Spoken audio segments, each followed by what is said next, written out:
ताज़ा खबर आई है जो मैं ज़रूर चाहूँगी कि अपने व्यूअर्स के साथ शेयर करूँ। वो खबर ये है कि द 100 में किसी भी पाकिस्तानी प्लेयर को रिटेन नहीं किया गया। अफसोस की खबर है यहाँ, बस ठीक है, न्यूट्रल है जी भाई। नहीं, 200 में सेलेक्ट हो जाएंगे, ये इसमें तो कोई ऐसी बात नहीं है। लेकिन ये सोचने वाली बात ये है कि हमारे लिए ना दरवाजे बंद कर रहे जा रहे हैं। अब ऐसी चीज़ नहीं है कि जी ये सोचना चाहिए कि जो हम इतने दिनों से बात कर रहे हैं ना बैठ के, कि ऐसा ऐसा हमारे पे ऐसा लग रहा है कि दरवाजे बंद कर रहे हैं कि ये हमारे प्लेयर इस काबिल नहीं है कि किसी लीग में भी ना जा सके। अब ऐसा भी नहीं है, ऐसा भी नहीं है। तो ये सोचने वाली बात है कि ये क्या हो रहा है। ठीक है जी, इसको बोर्ड को भी सीरियस इसको लेना चाहिए और आईसीसी से करना चाहिए कि भाई ये क्या सिलसिला हो रहा है।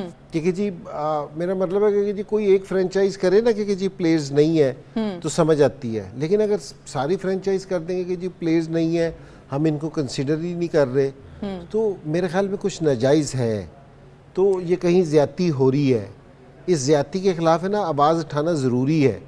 ऐसा नहीं है कि खामोश हो कि ये कोई आम सी खबर नहीं है कि जो आप सुना रही हैं कि ये आम सी खबर है कि जी आज कोई भी हमारा प्लेयर को रिटेन नहीं किया। 8 टीमों ने किसी ने भी रिटेन नहीं किया। तो ये बाइस अफसोस है हमारे लिए खबर। और मैं ये बोर्ड से यहाँ बैठ के रिक्वेस्ट करूँगा कि इसको सीरियस तरीके से लें। और वो इसलिए क्योंकि जी हमारे प्लेयर्स जिसमें मुख्तलिफ कंडीशंस में जाके खेलते हैं ना कि तो उनको सीखने का मौका मिलता है, दूसरे प्लेयर्स के साथ ड्रेसिंग रूम शेयर करने का मौका मिलता है।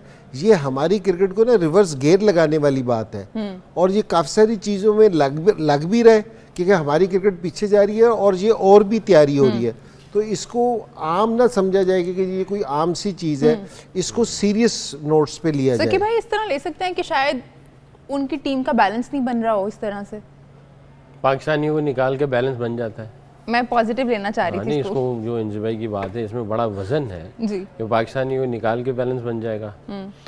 और कुछ अर्सा पहले पाकिस्तानियों के साथ बैलेंस बनता था और ये वाकई इसी तरह ही है। फिर आपके पास PSL में भी फिर बड़े खिलाड़ी नहीं आएंगे, वही आएंगे जो रिटायर्ड हैं, उनकी जिनकी वैल्यू कुछ नहीं है। फिर आपको सीरीज़ भी नहीं मिलेंगी, ऑस्ट्रेलिया, इंग्लैंड, बाहर जो सीरीज़ है वो भी नहीं आहिस्ता आहिस्ता मिलेंगी। फिर आप छोटी टीमों के साथ खेलेंगे तो आपकी क्रिकेट तो फिर रहेगी पीछे। तो जब आप खेलोगे छोटी टीमों के साथ तो आपको एक्सपोजर नहीं मिल रहा, आप उस लेवल पे नहीं हुआ, फिर आप अपने आप को समझते ही नहीं कि यार हम इस लेवल के हैं। फिर जहन बनना शुरू हो जाएगा, फिर स्किल लेवल भी नीचे आ जाएगी। तो ये सारी चीज़ें इसको देखना चाहिए, एवेल्युएट करना चाहिए। I think it's a sad news. तो कि भाई ये वैसे जो बारिश आज हुई है साउथ अफ्रीका और ऑस्ट्रेलिया, जाहिर है दोनों टीम्स लुक फॉरवर्ड करी होंगी कि आज हम जीतें और जगह बना लें सेमीफाइनल्स में, अगले मैच की टेंशन नहीं रही। लेकिन एक तरह से ये अच्छा है इंग्लैंड और अफगानिस्तान के लिए, एक चांस मिल गया उनको यहाँ पे। उनको वैसे भी मेरा ख्याल है चांस मिलना ही था अगर देखा जाए तो, क्योंकि दोनों के जो पॉइंट हैं वो 3-3 है। हाँ, वैसे उसका साउथ अफ्रीका का नेट रन रेट बहुत आगे आगे मैचेस के कुछ ऐसा रिजल्ट ऊपर नीचे होता है कि नेट रन रेट पे आती तो वो बात। तो वो फिर ऑस्ट्रेलिया का, हाँ फिर ऑस्ट्रेलिया का जो है वो होगा, वो तो बहुत ही ऊपर गए हुए। But I think England Afghanistan और उम्मीद लगा के बैठा हुआ कुछ ना कुछ कि शायद हम इनको पकड़ें इंग्लैंड को और किसी तरीके से वो जाए। और इंग्लैंड का भी मैच बहुत क्रूशल है। मुझे ऐसा लगता है इंग्लैंड ऑस्ट्रेलिया के जाके कहीं ना कहीं आंकड़ा लगेगा, जो अगर इस वक्त जो स्टैट्स नज़र आते हैं, बट यू नेवर नो आगे जाके क्या सिचुएशन होती है। बट आई थिंक इंग्लैंड जिस तरह खेली है ऑस्ट्रेलिया के खिलाफ, और उसके ऊपर जो वो क्या कहते हैं नैले पे दैला जो आया है, जो ऑस्ट्रेलिया ने ऊपर से उनकी दुर्गट बनाई है, तो आई थिंक इंग्लैंड को काफ़ी सारे डाउट्स आए होंगे कि यार अगर कोई तगड़ा इनको आ जाता है तो इनकी बॉलिंग लाइनअप में वो चीज़ नहीं जो इंजी भाई कहते हैं कि हमेशा जब फ्लैट विकेट होती है तो it's a common sense. Flat wicket पे तो बैट्समैनों को तो पैराडाइज मिली हुई है। आप बॉलिंग में आप किसी बॉक्स को जो है ना वो एम्प्टी ना छोड़ें, उसको आपको पूरा टिक करना चाहिए। 5 ऐसे बॉलर होने चाहिए और बॉलर भी वो वाले हों जिनको आउट करना आता हो हर उसके अंदर, पावर प्ले के अंदर। पहले पावर प्ले के अंदर आउट करने का अंदाज डिफरेंट है, मिडल वाले पावर प्ले में आउट करने का अंदाज डिफरेंट है और एंड में आउट करने का अंदाज डिफरेंट है। और अगर किसी को तीनों में आउट करना आता है तो फिर उस टीम के तो जो समझ लें कि वारे न्यारे हैं। अच्छा, अगर आउट करना नहीं आता तो फिर ओवर की ओपनिंग और क्लोजिंग करनी आती है और उसको इकोनॉमिकल तरीके से बच के निकलना आता है। सकीब मैं चाहूंगी सर आप समझाएं ओपनिंग और क्लोजिंग। ओपनिंग यानी होता क्या है कि अभी मॉडर्न डे क्रिकेट में ना, जैसे हम इंटेंट की बात कर रहे हैं, जी। पहला गेंद जो होता है बॉलर का, अगर आपको पहले ही गेंद पे चौका लग गया ना, तो आप देखें, अगर फर्स्ट केस को मैं मिसाल देता हूँ, रेसलिंग में किसी ने पंच कर दिया आपको, तो उसके आफ्टर इफेक्ट्स आते हैं। बॉलर ये सोचता है, कैप्टन ये सोचता है चौका लग गया, ये 10 वाला ओवर है। अब उसके ज़हन में आउट निकलता है, वो कहता है किसी तरीके से मैं अपना ओवर कर करा के बच के निकल जाऊँ, और वो उसकी जहनियत चेंज होनी शुरू हो जाती है। जो बड़ा बॉलर होगा वो चौके को देखेगा, उसको ऑब्जर्व करेगा कि क्या ये शॉट इसने अच्छी शॉट मारी है या मेरा गेंद गंदा था। फिर उसको एनालाइज करेगा, उसको एनालाइज करने के बाद वो फिर अगला गेंद रखेगा कि मैंने अगला गेंद क्या करना। जो शातिर बॉलर होता है वो पहला गेंद ऐसा रखता है कि उसने तीसरे या चौथे गेंद के ऊपर आउट करने का कुछ चांस लेना होता है। सही है। और जो इकोनॉमिकल होता है वो पहले गेंद से डॉट क्रिएट करता है। फर्ज किया जैसे अगर इंजी भाई खेल रहे हैं और साथ में किसी एक खिलाड़ी का नाम यूसुफ ले लें, तो मेरे जहन में ये होगा कि यार पहला गेंद इंजी भाई अगर खेल रहे हैं, मैंने इनको डॉट करा भी दिया, तो दूसरे भाई मुझे चौका मारेंगे, इनको ऑफ स्ट्राइक कर दो, इनको आगे गेंद करके और सिंगल टांग पे ये ले जाएं और ये निकल जाए। यूसुफ को मैं 2-3 गेंदें खिलाऊंगा, एक का डॉट करवाऊंगा।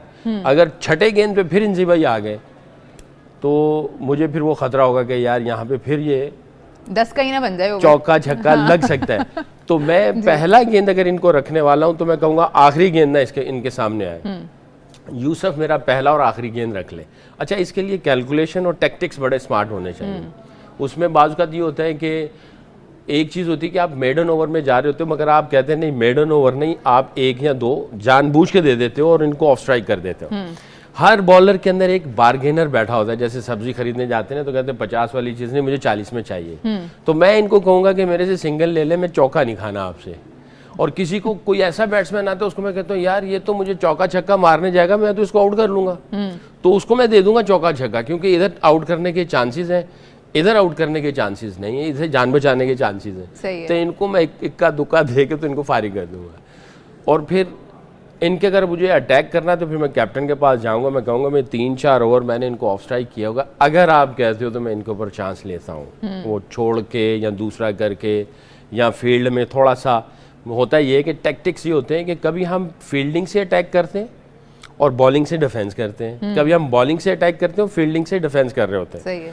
तो फिर इंजी भाई के ऊपर मुझे जब अटैक करना होगा तो मैं बहुत कैलकुलेट करके कि मैं अब अटैक करूँ ना करूँ, तो उसमें opening and closing of the over बड़ी वो शातिर बंदा होता है जिसको वो करना पड़ता है। कौन स्ट्राइक पे रहे, किस वक्त रहे और किसको स्ट्राइक से ऑफ करवा दिया जाए, ये टैक्टिक्स होते हैं। और ये अगर बैट्समैन की तरफ से बताऊँ ना, वो ये होता है कि जी अगर आपने बॉलर है ना, किसी को पहली बॉल पे अगर आपने चौका मार दिया, आपको बाउंड्री मिल गई, तो आप आउट वाले जोन से निकल गए। अब मैं ये सोचता हूँ कि अब मैंने अगर 5 सिंगल भी ले ली ना तो मैं 9 पे चला जाऊँगा, ठीक है ना। और बॉलर कोशिश ये करता है पहली बाउंड्री के बाद कि यार मैं 9-10 का ओवर ना करूँ, तो उस पर वो एक्सपेरिमेंट करते हैं ना, उसका फिर बैट्समैन फ़ायदा उठाता है। एक तो ओपनिंग और क्लोजिंग ये कि जी ओपनिंग अगर आपकी अच्छी हो जी ना तो फिर आपसे दूसरी ओपनिंग और जो क्लोजिंग है ना, वो नए बॉल और पुराने बॉल की है। अगर जिसकी ओपनिंग और क्लोजिंग ये भी जिसने नया बॉल अच्छा कर लिया ना, पहले 10 ओवर में कंटेन कर लिया और आखिरी 10 ओवरों में आप अक्सर देखते होंगे आखिरी 10 ओवरों में 90 रन बन गए, 100 रन बन गए, क्योंकि जी प्रेशर नहीं किया जी। तो ये भी जिस तरह ये छोटे से सिस्टम पे, ये जरा बड़े सिस्टम। हाँ जी, वो मैं एक ओवर की बात जिस तरह हम सकलैन को लेके आते थे लास्ट ओवर्स में, क्योंकि जी वो इसको मारने जाते थे तो वो विकेटें भी मिलती थी और रन्स भी कंटेन। दूसरा एंड पे ना बॉलर जिसमें विकेट मिलती थी ना, तो वो दूसरे एंड वाला बॉलर भी है ना फिर इससे मार नहीं खाता था। तो कप्तान ये वाली कोशिश ज़रूर करता था, क्योंकि दूसरे डग आउट में ना बैठ के कप्तान ये सोच रहा होता था कि यार हमारा 210 हो गया है, आखिरी 10 ओवरों में ना हमने 300 प्लस पे जाना है।